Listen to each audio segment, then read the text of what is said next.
The skeletal silhouette of Blackwood Manor clawed at the bruised twilight sky, perched on a rise like a carrion bird surveying its domain. Even from a distance, a mile down the winding road, Daniel felt its presence. A silent, cold dread that settled in his bones, heavier than the gathering storm clouds. He forced a breath, trying to dispel the sudden chill despite the unseasonably warm October air. Blackwood Manor, he muttered, the name tasting like ash in his mouth.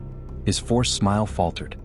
He wasn't smiling at the house anymore, but at his own hubris, his unwavering skepticism suddenly feeling like a dangerously thin shield. Whispers, he conceded, the word barely audible even to himself. They're not just whispers, are they? He could almost hear them already, a faint, sibilant undertone to the wind rustling through the skeletal trees, a susurrus that felt less like nature and more like expectation. He stopped the car, the engine's silence swallowed by the oppressive stillness of the surrounding woods. Getting out, the air instantly felt colder, laced with a damp, earthy smell that was both familiar and unsettlingly wrong. He described the manor to his chest-mounted camera, the bravado now strained, almost desperate. Blackwood Manor. In person. And it's imposing. More than the pictures showed. He zoomed the handheld camera, the lens capturing the festering decay in stark detail, paint not just peeling but flaking like diseased skin, boarded windows that seemed to strain against unseen pressures from within, some already cracked and weeping condensation like tears, gargoyles perched on the eaves, their stone faces eroded into grotesque, leering masks. The whole structure sagged, not just with age but as if burdened by an immense, unseen weight. The ornate iron gates, choked with thorny, pulsating vines, swung listlessly in a wind he couldn't feel. Decades empty, they say, he continued, his voice losing its confident timbre. Century, maybe longer. Stories of disappearances, madness, suicides, a string of investigators swallowed whole. Local lore. Superstition. But, he trailed off, the but hanging heavy in the air. Emily's warnings echoed in his mind, not as warnings anymore, but as chilling prophecies. It's not just haunted, Daniel, it's alive. And it feeds. He adjusted his backpack, the weight suddenly feeling oppressive, like a physical manifestation of his growing dread. He glanced back at his car, a tiny vulnerable island of normalcy in a sea of encroaching wrongness. He hesitated, the mundane world, with its logic and reason, suddenly intensely appealing. But the journalistic curiosity, the stubborn need to debunk, the faint, foolish whisper of proving Emily wrong, it pushed him forward. Daniel, Skeptic Hayes, he announced again, the name now sounding almost ironic. Reporting, or perhaps documenting my own descent into madness. We shall see. He took a long, final breath of the relatively clean air, then pushed open the gate. The rusted hinges shrieked in protest, a sound that grated on his nerves, echoing unnaturally loudly in the unnatural silence. As he stepped onto the driveway, he felt it, a distinct shift, not just in temperature but in the very air itself. It thickened, became viscous, pressing in on him, a tangible weight of expectation, of hunger. Lion's den, he whispered, the phrase now laced with a chilling, unwanted accuracy. Or, something older, something infinitely more patient. The grounds were a graveyard of forgotten beauty, strangled rose bushes clawing at broken statues, their once white marble stained with green mold and streaked with rust-colored weeping. Dead leaves lay piled in drifts, not just fallen but gathered, as if deliberately arranged to smother any spark of life. The air hummed with an unnerving stillness, broken only by the amplified crunch of his boots on the gravel drive. He felt watched, every rustle of dead leaves, every creak of the house itself, seemed directed at him, expectant, assessing. The house wasn't just present, it was participating, observing his approach with a chilling, silent awareness. Inside, the world shifted again. The air slammed into him, a suffocating blanket of dust, mildew, and the cloying metallic scent, now undeniably like old blood and decay. The gloom was absolute, swallowing even the feeble light of the overcast day.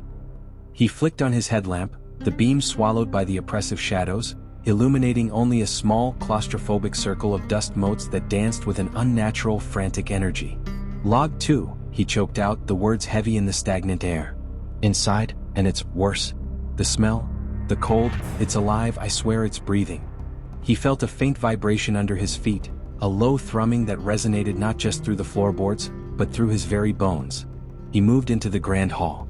The staircase loomed, a skeletal monstrosity draped in webs thick as shrouds, catching the headlamp beam and reflecting it back in unsettling, fractured patterns.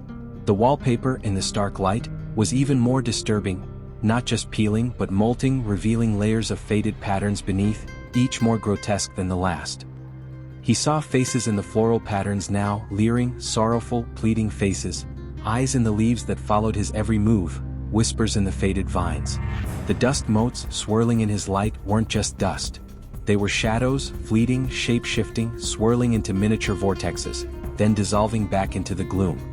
Not ghosts, he muttered, the word feeling childishly inadequate. Something deeper. Something woven into the house itself. The air grew colder, heavier, and he felt a subtle pressure building in his ears, a silent scream just on the edge of hearing. He approached the staircase, each step a reluctant act of self-immolation. "Upstairs," he announced, his voice trembling, the word a hollow echo in the oppressive silence. "Into the belly of whatever this thing is." The wooden steps groaned and protested under his weight, each creak sounding like a tortured sigh, a warning, a lament. As he ascended, the air thickened, the shadows deepened, and he felt an unseen presence brushing against him, cold and curious, like the touch of a phantom limb. Reaching the landing, a suffocating darkness enveloped him. "Upper levels," he breathed, his voice strained, pushing back rising panic. Corridors stretching into nothingness. Rooms waiting. He felt like he was walking into the mouth of a beast, each step drawing him deeper into its gullet. He moved down a corridor, each room a variation on the same theme of decay and desolation, each colder, more oppressive than the last. Bedrooms with beds like ossuaries, mirrors reflecting fragmented glimpses of a reality that wasn't quite his own, shadows deepening in corners that shouldn't exist, fleeting figures just beyond his peripheral vision. He opened drawers, touched furniture, each object radiating a chilling emptiness, a sense of being hollowed out, drained of life. In one room, he swore he heard a faint sob, quickly swallowed by the silence. In another, the air vibrated with a silent scream. Room after room, he choked, his voice cracking, the bravado completely shattered. Not empty, devoured. The house, it's digesting something. And I think, he paused, his breath catching in his throat, I think it's hungry for more. The boredom he'd feigned was replaced by a visceral, primal terror. He wasn't exploring a haunted house. He was trespassing in the lair of something ancient and predatory. He was prey. He found the library. The air here was glacial, biting at his exposed skin, freezing the breath in his lungs. The silence was absolute, unnerving, broken only by the frantic hammering of his own heart. He felt an invisible weight pressing down on him, a physical manifestation of the house's oppressive will. The bookshelves stood like ribcages, hollow and bare, the scattered books on the floor mere bone fragments. The fireplace, now a gaping, lightless maw, seemed to exhale a cold, dead air. And then he saw them, the symbols. They weren't just etched. They were carved, gouged deep into the stone, as if ripped open wounds in the house's very flesh. He approached, drawn by a morbid fascination, a chilling certainty that here, in these symbols, lay the heart of the manor's curse. Okay, his voice trembled, barely audible above the roar of blood in his ears. Not carvings. Something else. Touching a symbol, the cold was paralyzing, reaching deep into his bones, silencing his thoughts. The stone wasn't just smooth, it was living, subtly vibrating, resonating with an unseen energy. A jolt, like an electric shock, shot up his arm, and in that instant he saw it, a flicker of something beneath the stone, a pulse of darkness, a glimpse into a fathomless abyss. Visions flooded his mind, not images but sensations. Endless hunger, a cold vastness, a yearning void. He snatched his hand back, reeling, while rising in his throat. Nausea, dizziness, and a terrifying certainty that he had touched something ancient and malevolent. Symbols? He gasped, his skepticism utterly annihilated. Not just symbols. Veins. Of something, feeding. He stumbled back, disoriented, falling against a low table. He knocked something to the floor, the leather-bound book, now lying directly in his path, pages open, illustrations glaring up at him in the headlamp beam, the vortex symbol pulsing with an inner light. He picked it up, the brittle pages radiating an unsettling warmth, a feverish heat that contrasted sharply with the glacial air. Not a grimoire, he realized, his mind racing, fear sharpening his senses. A diagram, a map of the house itself, of the thing inside. He traced the lines of the vortex symbol, the swirling darkness drawing him in, a hypnotic pull towards oblivion. He snapped the book shut, severing the connection, but the image lingered in his mind, burning itself onto his consciousness. The silence of the library was no longer just silence. It was predatory, expectant, a living, breathing entity waiting for him to make a mistake. He was trapped. Turning, desperate to flee, the doorway seemed impossibly distant, the corridor beyond now a gaping maw of shadow, stretching into an endless night. As he hesitated, paralyzed by fear, a whisper directly in his ear, cold and sibilant, curled around him, a possessive caress of sound. "Welcome home, Daniel." Night crashed down, an oppressive, suffocating blackness that devoured the last vestiges of twilight. In the library, huddled beside the fireplace, now a gaping, bottomless pit of shadow, Daniel felt the temperature plummet to a bone-chilling degree. Log 7. 11 p.m. His voice was a raw whisper, barely audible above the drumming of fear in his veins. "Darkness, complete darkness," he gasped, his breath misting in the frigid air. "And colder, colder than anything I've ever felt." He felt unseen eyes on him in the shadows beyond the headlamp's meager reach, felt the house listening, waiting, breathing in time with his own ragged breaths. He focused the camera on the wall symbols, his hand shaking so violently the image blurred. "The symbols," he croaked, understanding dawning with terrifying clarity. "Not wounds, not veins, locks. They are locks, holding something back, or keeping it contained within." He shuddered, the implication sinking in. "And that book, not a map, a key. A key to understanding, to perhaps controlling, or..." His voice cracked, unleashing. The weight of the house, the weight of its ancient, malevolent sentience, pressed down on him, crushing his spirit. "Cold, yes," he whispered, pulling his jacket tighter, though it offered no real comfort. And the silence, deceptive silence. He strained his ears, and the whispers returned, no longer a faint susurrus, but distinct, articulate, weaving around him from the walls, the floor, the very air itself. "It's talking," he breathed, his voice barely a tremor. "The house, it's speaking to me." The whispers intensified, forming words, phrases, chilling pronouncements directed now at him, to him. "Closer, Daniel, closer, we know you, we see you become." Panic, cold and sharp, pierced through the numbing dread. "Drafts, pipes, old house noises," he repeated mechanically, the words hollow, meaningless. He knew the truth now, the house was alive, sentient, and it wanted him. He looked wildly around the room, his gaze locking on the warped bookshelves. "These shelves," he stammered, "they're moving, changing. They're breathing with the house." The wood pulsed, twisted, the shadows within writhing like living things, no longer shadows, but tendrils of the house's essence reaching out.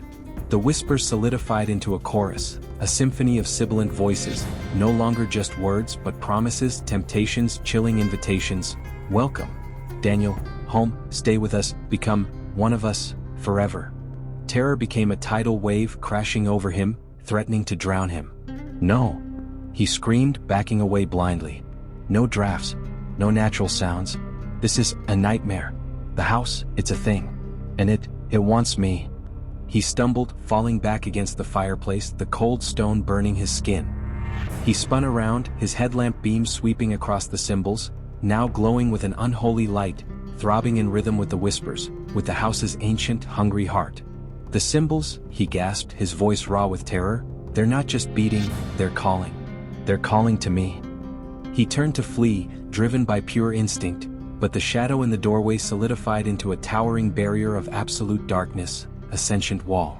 The whispers exploded into a deafening roar, a consuming vortex of sibilant voices, pressing in, suffocating him, devouring him with their chilling, possessive promises. "Yours, Daniel, yours is ours now, body, soul, ours, become." Daniel's scream tore from his throat, swallowed by the house's hungry roar. He collapsed, the cameras falling with him. The whispers became a cacophony, overwhelming his senses, punctuated by his own terrified sobs and ragged, desperate gasps. And then the sound, the wet, sucking sound, closer now, intimate, predatory, the sound of something immense and ancient, feeding. Miles away in her office, Emily's terror was a physical weight, pressing down on her, stealing her breath. "No answer," she whispered to the unresponsive webcam. Still silence. Daniel, gone. Swallowed by that thing. Despair threatened to engulf her, but beneath it, a flicker of something else ignited, a desperate, burning resolve. She had to know. She had to understand. For Daniel, if it wasn't already too late. For herself. For anyone else who might stumble into Blackwood Manor's hungry embrace. Theron's Chronicles, she murmured, a plan forming in her mind, fragile but insistent. The grimoire, there has to be something more than sacrifice. She threw herself back into her research, scattering papers, frantically searching for another answer. She reread Elder Theron's cryptic texts, the Blackwood family histories, the chilling newspaper clippings, her eyes scanning for a thread of hope, a forgotten clue. She found a passage almost overlooked, buried deep within Theron's archaic Latin script. And yet, even the devourer, in its ancient hunger, fears a greater oblivion. To unmake the vessel, to shatter the bindings, risks unleashing, but also offers a chance at true ending. The symbols, when broken, become keys to unmaking. Hope surged, fragile but real. Destruction, not sacrifice. But the risk. Unleashing, what does that mean? She reread the newspaper clipping, a detail she'd previously dismissed now leaping out at her.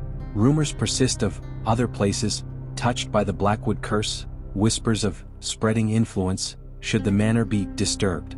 Fear turned to ice again. Destruction wasn't a solution, but a gamble, a terrifyingly high-stakes gamble. But what choice did they have? Sacrifice? Unthinkable. Becoming part of the house? Eternal damnation. Destruction, with all its risks, might be the only path, however perilous. She had to find Daniel and she had to convince him, if he was even still alive. Back in the suffocating darkness of the manor, time ceased to have meaning. The library was a realm outside of reality, where shadows were sentient and whispers were law. Log 7:11 p.m. now felt like a lifetime ago or a moment ago. The chest-mounted camera, miraculously still recording, captured the slow, agonizing descent. Daniel's voice, a ghostly echo of his former self, broke through the oppressive silence.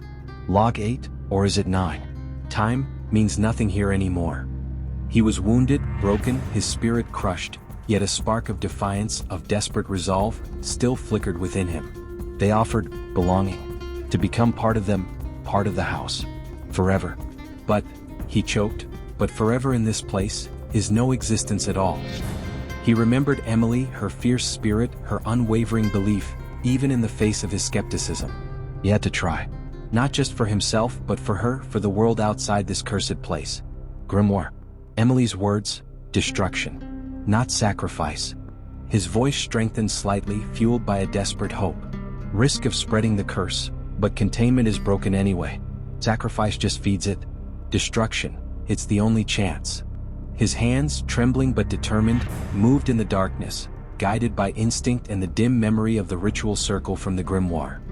He drew on the dusty floor, the dark, viscous substance. His own blood, mixed with dust and grime, forming crude, imperfect lines. Archaic words, fragments of Latin phrases dredged from the depths of his fractured memory, escaped his lips, a desperate, broken prayer to forces he didn't understand, didn't even believe in until now. He completed the circle, a fragile barrier against the encroaching darkness. He looked up, his gaze fixed on the glowing symbols, a grim acceptance hardening his features. The symbols, locks and keys, he stated, the words resonating with a chilling certainty. Containment or destruction. The choice is mine. He hefted the hammer and chisel, the cold metal strangely comforting in his bloodied hands. He approached the wall, the symbols pulsing with a sickening light, beckoning him closer, promising oblivion. For Emily, he whispered, his voice cracking, a single tear tracing a path through the grime on his cheek. For the world outside. And for whatever shred of myself is left to save. He raised the hammer, aimed the chisel at the eye symbol, closed his eyes and struck with all his remaining strength.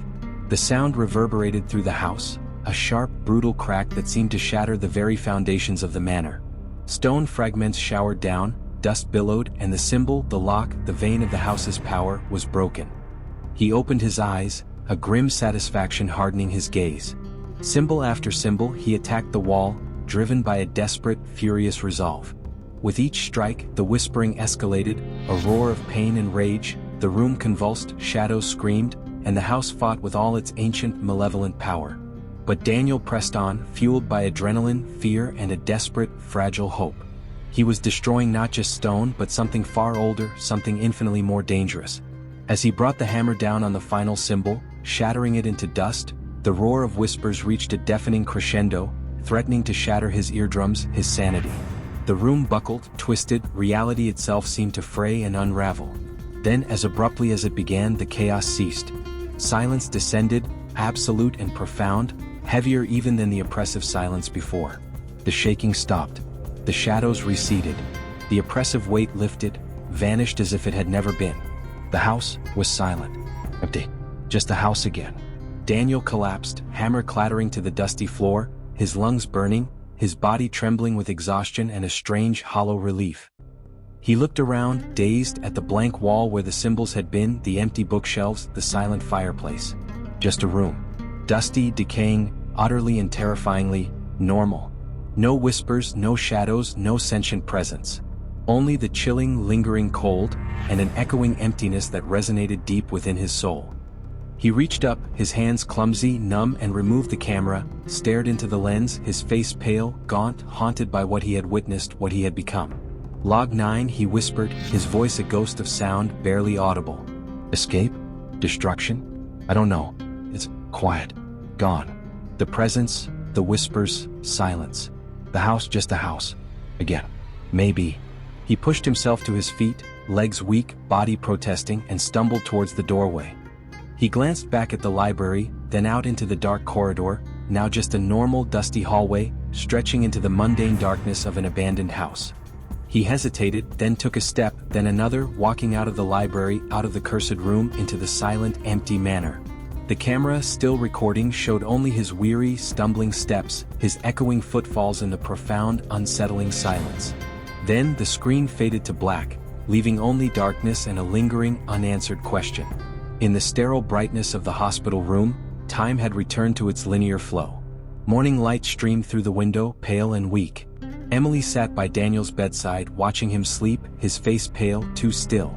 Relief was a fragile thing, easily overshadowed by a persistent, gnawing unease. Log. Emily Carter. October 28th, morning, she whispered, her voice strained with exhaustion and a lingering fear she couldn't shake. Daniel, he's back. Safe? They found him wandering the road, disoriented, dehydrated, half-conscious. But alive. She managed a shaky smile. Physically, he'll recover. Mostly. But the mostly hung heavy in the air. She looked at his sleeping face, the bandages stark against his pallor. He remembers fragments. Nightmares of whispers, shadows, being dragged into darkness. But the details, blurred, broken. Like waking from a terrible dream. She touched his hand gently. It was cold, almost lifeless. He says he destroyed the symbols. He thinks he stopped it. Escaped. Her smile vanished, replaced by a chilling unease. But the grimoire, destruction, it warned of scattering. Spreading the curse. What if it's not gone? Just dispersed now? Lingering, waiting for a new host, a new vessel? She shivered, glancing around the sterile room, the bright sunlight suddenly feeling thin, inadequate protection. He's different, she whispered, her voice barely audible. Quieter than quiet. Withdrawn, distant.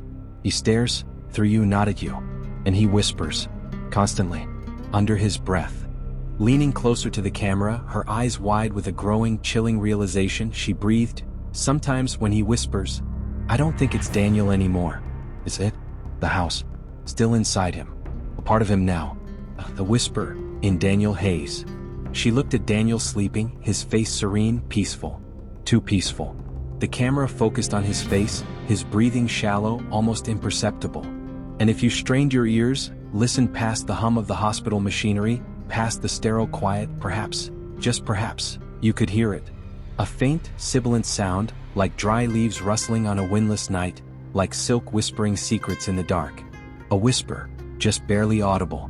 Coming from Daniel? Or from the silent house? Through Daniel? Or had it simply quietly become Daniel?